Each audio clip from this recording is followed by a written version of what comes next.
All right. Hello, everybody. It's me, Zarrar, and I'm with Senator Brendan Crighton for the Third Essex District. So it's nice to be with you, Senator. Great to be with you as well. Thank you for having me. Yeah. So I will be asking a couple questions. My first question is I'm gonna ask you a couple questions about how you got into politics and government. So the first question I want to ask you is what got you first interested into the role of government and politics? So yeah, I think it's kind of a hard question to answer. I think I've always been very civically minded growing up. Certainly proud of the community I'm from in Lynn, but I never really thought much about politics or government all the way up, through high school. It was more just being involved with the community. I wasn't really civically engaged. I probably couldn't name who my local councilors were, or even state elected officials at that point. During college, I studied government, and through an internship in the Lynn Mayor's office at the time, was exposed to a wide range of government services, and I think the constituent services end spoke loudest to me. Your ability to help people navigate government, and to make sure that they're getting everything they need uh, was something I really enjoyed doing, which I think is why I tried to get started with a career in government. Certainly had no aspirations of running for anything ever. It would have been the last thing I wanted to do. But over time, it definitely just fell in love with public service. Okay, so when did you decide to first run for a elected position? So it was 2009. So I had been working at the State House for 4 years or so. A ward seat in the city of Lynn had opened up, and some folks said you should consider running for it. And at the time, almost all my politics and government were at the state level, so I was a little hesitant. But it was one of the best decisions I ever made. I was able to win the seat, and really I didn't fully appreciate before how impactful local government can be on our constituents' everyday lives, and on kind of a higher level for the entire city in terms of how we wanted to move forward. So I think we got a ton done during my 6 years on the council. So I was elected for two more terms after that first time, and learned a ton. I was 26, I think, at the time, um, and just really absorbed as much as I could, learned as much as I could from all the people I was working with. Okay, okay. Um, so what I know you're big on transportation. So during that time, what did you do for transportation? Do you think? So at the local level, it's trying to keep our streets paved, new sidewalks, getting people where they need to go. I wrote after looking at many other successful ordinances, and kind of took what they had done, the complete streets ordinance in the city of Lynn when I was a counselor, which basically says when you're building a new road and you're using state money, that you have to take into account all users of that. So pedestrians, cyclists, folks with disabilities, as well as drivers. So it's not just focused just on the driver. So by passing that ordinance, it created that level of equity across all users, but also uh, made us eligible for a ton of money. So we were able to invest more money in our roads and sidewalks. We still have a ton of work to do. Obviously, it's not nearly enough to tackle the issue, but it was something I was proud of, and it continues to deliver for the city to this day. And now I'm the chair of Senate Chair of Transportation, and we've been working Mm-hmm. closely as a delegation to expand transit options to the North Shore. Uh, both through commuter rail, but a kind of a transformation of commuter rail. So it runs more like a subway system, and it is electrified. So you get more Okay. frequent service, uh, more reliable service, more affordable service, but also carbon neutral. So we're not spewing diesel emissions and particulate matter throughout our community. So we've made a lot of progress there. This new administration, the Haley Driscoll administration, has prioritized it as well. So I'm really hoping we can start to get that built, which would, again, create almost a subway type system for parts of our commuter rail. Also looking at water transportation. We're one of the few places in the country and world that doesn't have water transportation as a more robust way of getting from point A to point B. Hmm. Again, the goal is taking cars off the road. Right now, we have some of the worst congestion in the country, in the world even.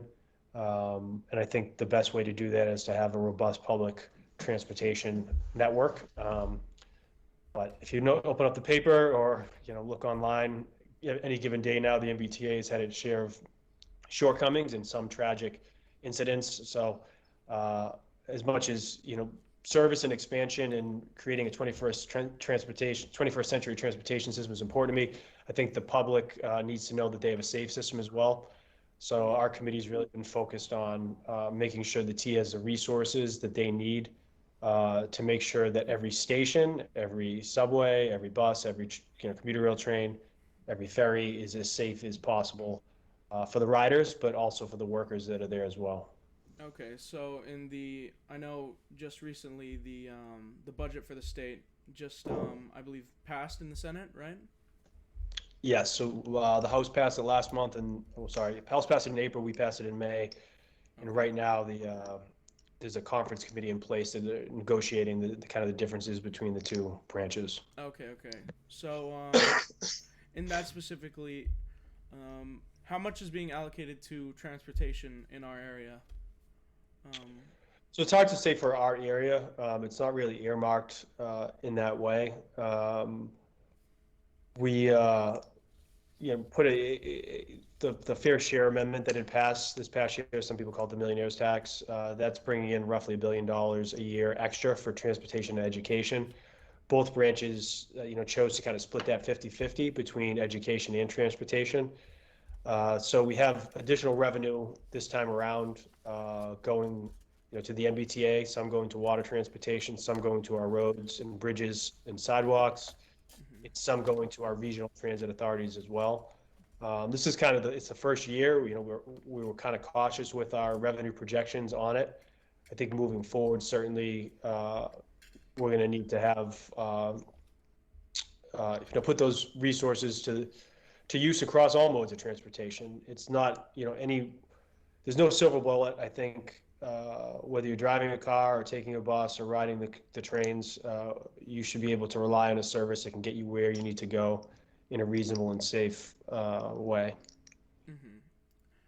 Okay, okay. And so now hold on, let me just check my notes here. All right. Now I want to ask you about a currently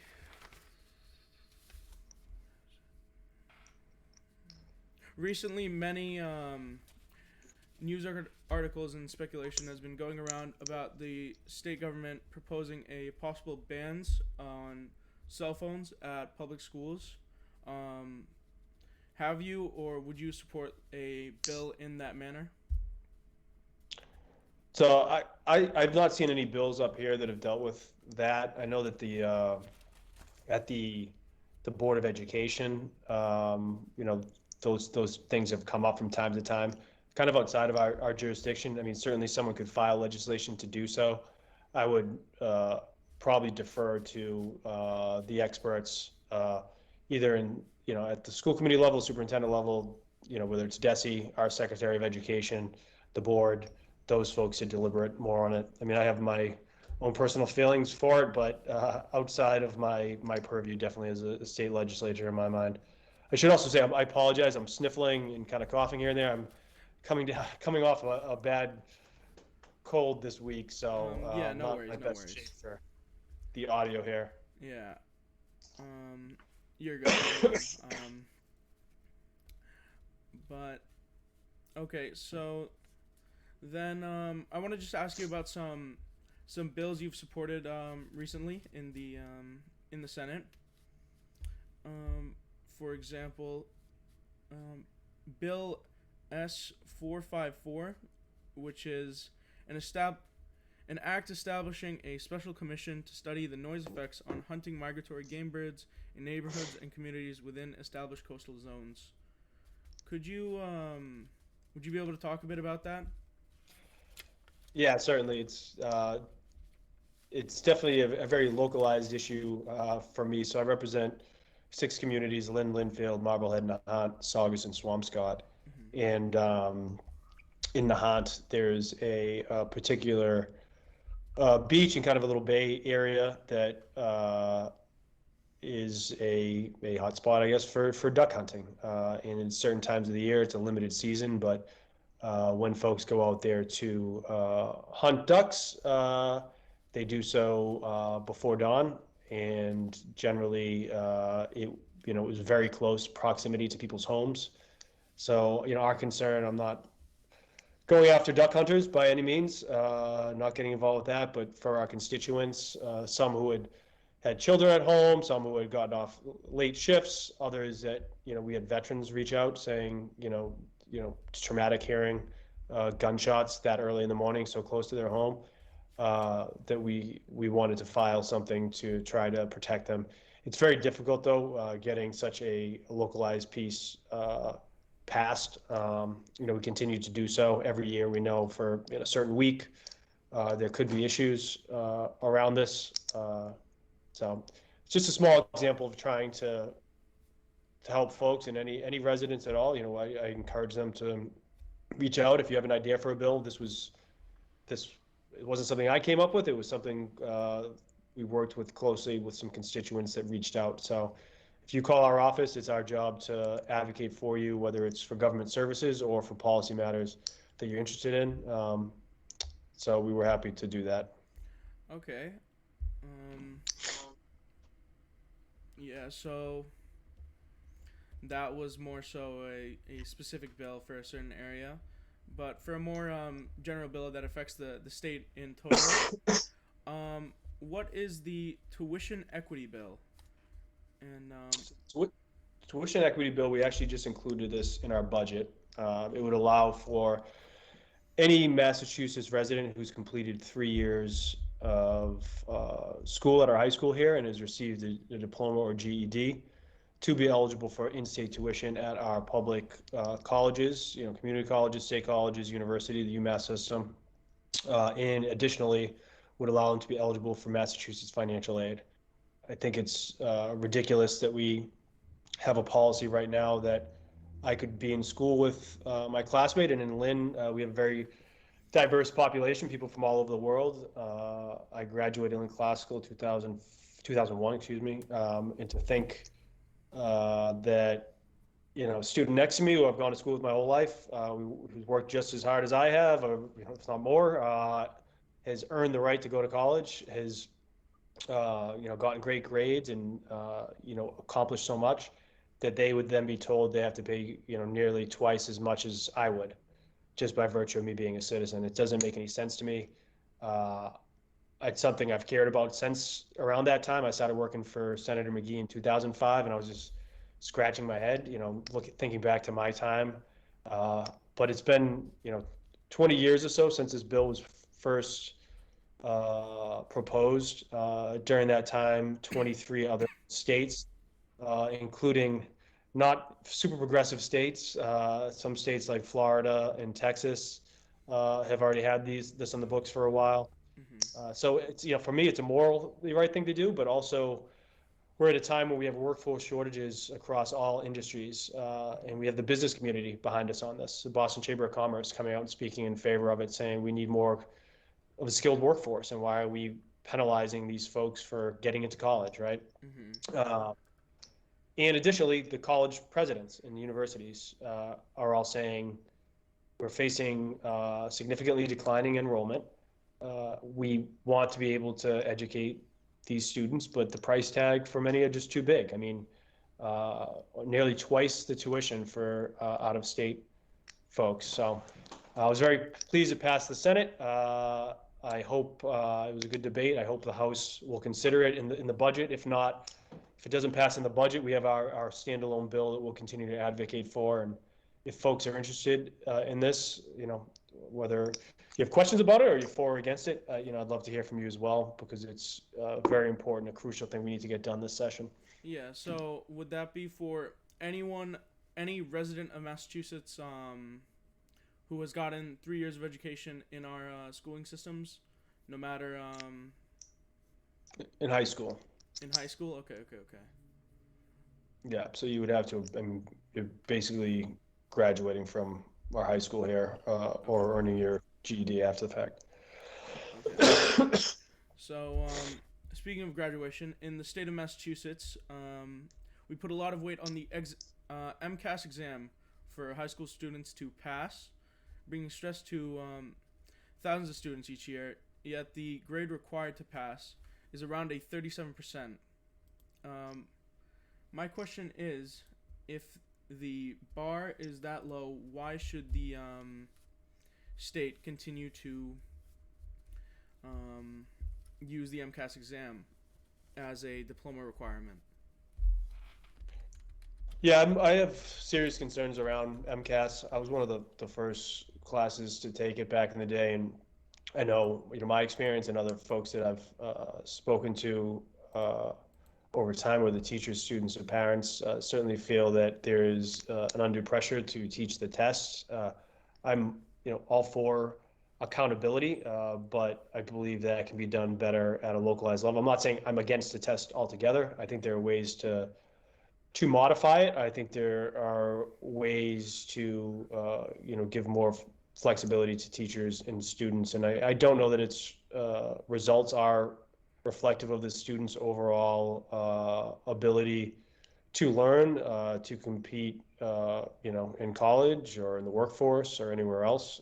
I was a horrible standardized test taker myself, but certainly I think I have some value to offer, and I know there are many other folks out there as well. Also, you see certain uh, populations disproportionately affected by standardized testing, Mm-hmm. and certainly don't want those folks left behind. We also have a ton of English language learners coming into the system, in concerns around that. So again, I wouldn't say throw it out necessarily. I'm for changing it, keeping an open mind, but definitely have some concerns that that's kind of the end all be all in terms of your worth, in preparation for graduation.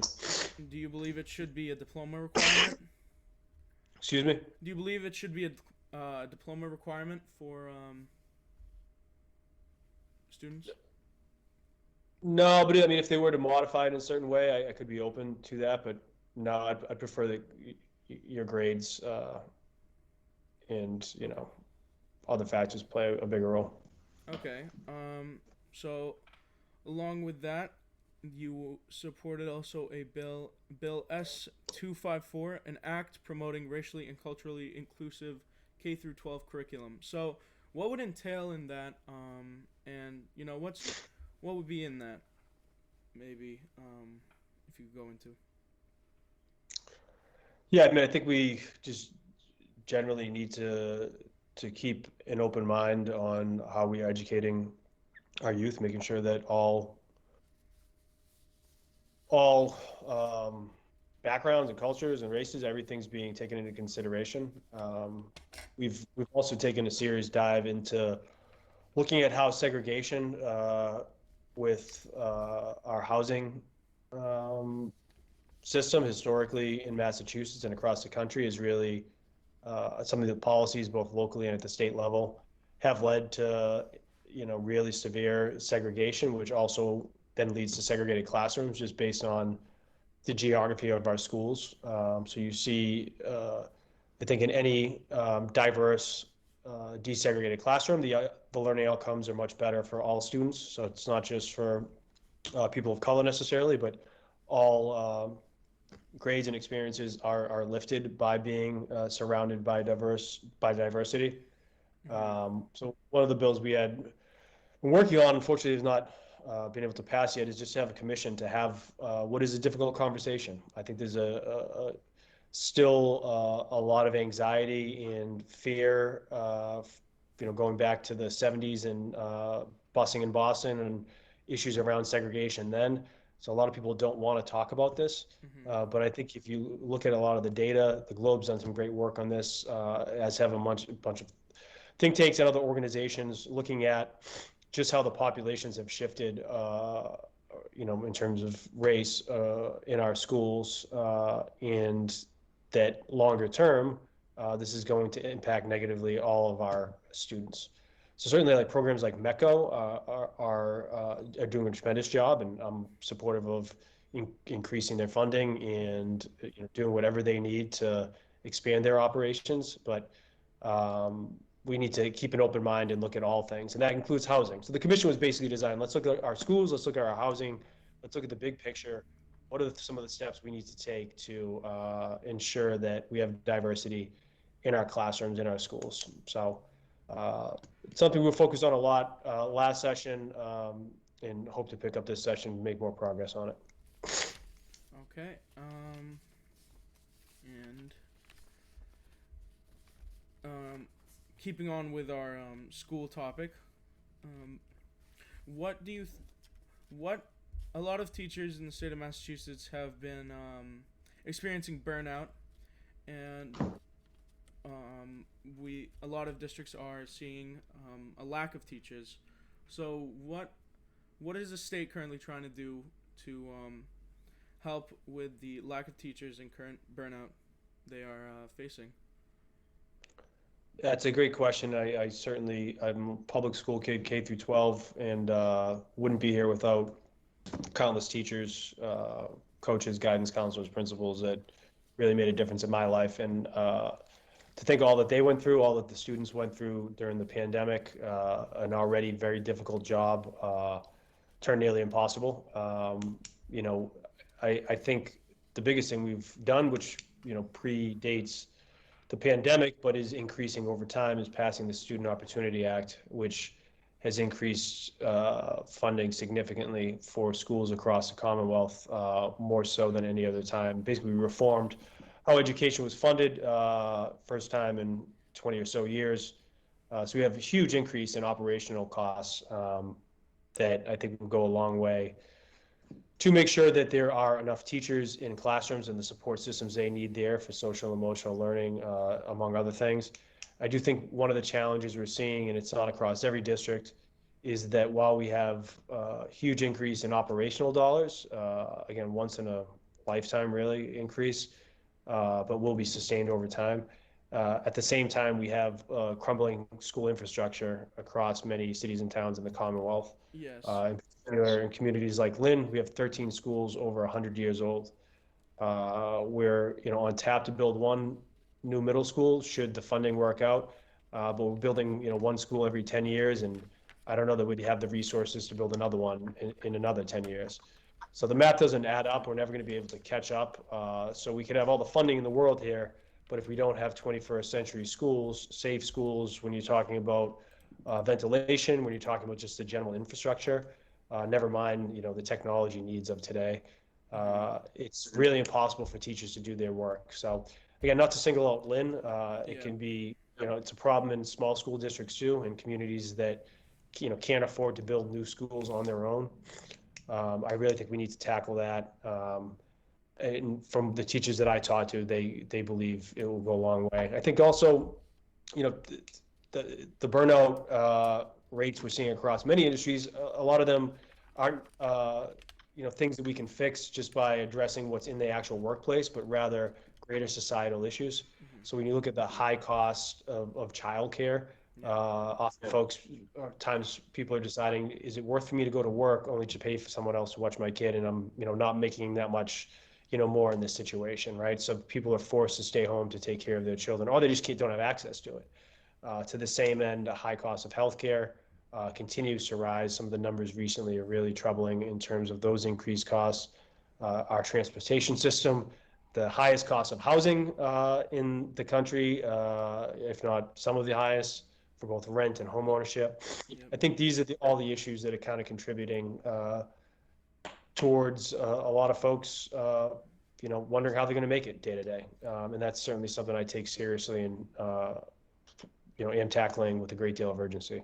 Yeah. So speaking about home ownership. For a while now, housing has become more and more expensive. So, and you said we need to tackle that with a great deal of urgency. So, what I want to ask is that um, what what can we do to work on you know lowering the cost of living, or maybe helping with this current situation that we're in right now? Yeah, absolutely. So I should just mention this might have to be the last question because I have to hop Okay. on call with Lieutenant Governor. So I mean, we made major progress last year. Or was it 2 years ago? Recently, with the housing choice bill, that Governor Baker had supported, both branches had supported, essentially, making it easier for communities to build more housing. For far too long in Massachusetts, many communities have prevented housing from going up. It's a simple, issue of economics. When we have very little supply and a great demand, the price is going to go up, and we've seen that across all communities and our housing sector, all different kinds. Whether you're renting an apartment or purchasing a home, it's just unaffordable to live here in Massachusetts. And even communities like Lynn that used to be affordable are now unaffordable. So we need to build more. It's plain and simple. We're building half the housing that we did during the 1960s, 50s, 60s, and 70s. I think 80s as well. We are, a few 100,000 units short of where we need to be, and we're not on pace to build more. So we're not going to see a change in this until there is enough housing stock for people to live in. It's not just here in Massachusetts, it's across the country. But it's an issue that we should be able to roll our sleeves up on and make smart decisions with here in Massachusetts. So I think next week we'll be taking up a tax reform bill, has some really good things in there.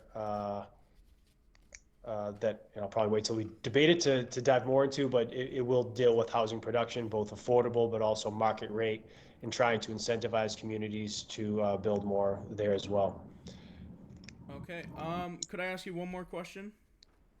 Yeah, absolutely. I should just say too, I mean, anyone that's listening, I'm kind of rushing through some of this because I wanted to get through more questions, but Yeah, yeah. if you have any questions on any of this stuff, just give us a call. I'm happy to talk to you one-on-one and have a conversation about it. All right. Yeah, and my last question is just have you ever thought of running for any federal office, or have you ever thought of federally doing anything, or will you stick to state government? Thank you. I appreciate that. I mean, certainly, don't want to close any doors in the future. Right now, laser focus on the state senate. I am honored to work there. Coming up on my 18th year at the state house, but I still love it. Learn something new every day, and hopefully make a difference in someone's life every day. So I'm very grateful and really focused on this role for the time being. All right. Yeah. Thank you so much. No, I Um, really appreciate your time. Again, sorry to oh yeah, of ramble and course. talk so Oh yeah, fast. yeah, And sorry for all the coughing and sniffling. yeah. Today there was elections today for our class. I ran for class president again. Um, How'd it go? uh, I don't know. Tomorrow's the results. Oh, geez, you're Yeah, going to be on the edge of your seat. I'm sorry, yeah, man. I picked yeah. a bad day to schedule this for. Oh no, no, no! It's great. It's great. I didn't even know elections were today until they let me know last week. So, yeah. Beautiful. Well, good luck. I hope it's a nice win for you. Thank you. Thank you. Yeah. And oh, I got a question from someone. It's a quick one. Do Yep. you like Ice Spice or SZA? I'm going to expose my ignorance that I don't know what either of those are. Oh, they're two musicians. I'll have to ask my son. All right. All He right. might. All right. Well. All right. Thank you so much. Thank you so much, Senator Crichton. Though. I'm the old guy now. All right. Yeah. Thanks. Take It's care. been great. Yeah. Have a nice day. You too. Bye.